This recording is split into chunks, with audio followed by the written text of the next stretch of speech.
Right, so Lee asks, how should we as believers handle requests to do jobs we don't feel are ethical? For example, today I had someone ring me to provide AV for a clairvoyant show.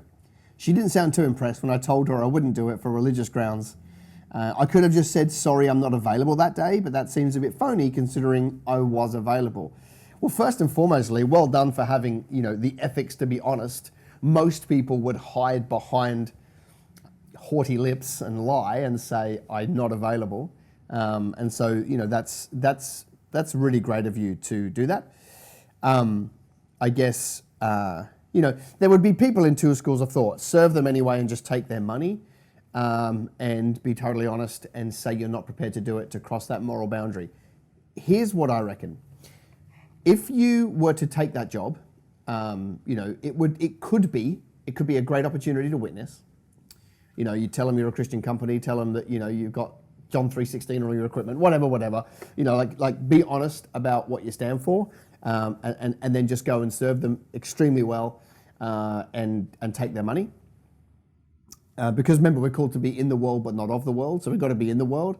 So there's that mindset. But there's also one of, I'm going to say no because of my moral compass.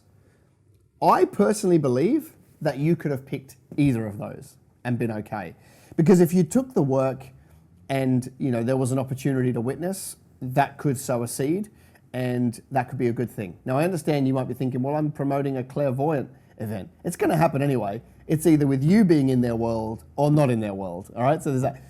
But if you said no to it, I think there's a blessing that'll come anyway. I don't think you'll miss out.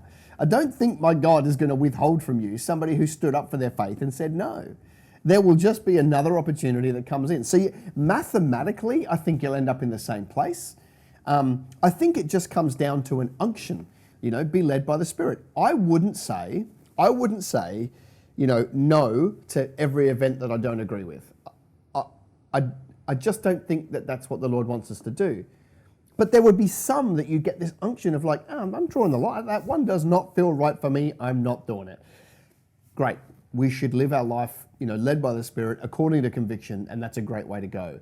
So it's not a great answer except to kind of say, you probably can't get this wrong. You no matter which of those strategies you chose, there are reasons to go and do them. And if I had to choose one of those two, I would be led by the Spirit. But if I had to choose, if I felt it was a goer to go and do that event, I would go and do that event, and I would use it as an opportunity to be excellent and to show them and to love them. And in that, there may spark a conversation that I wouldn't have had if I pulled myself away. But having said that, if I felt a yucky feeling about this and I felt the Lord shutting that door, then of course, I think He did the right thing. I just don't think there is one blanket rule for every application, is what I'm trying to say. I think you could win both ways, and the answer here is listen to that still small voice and get the win.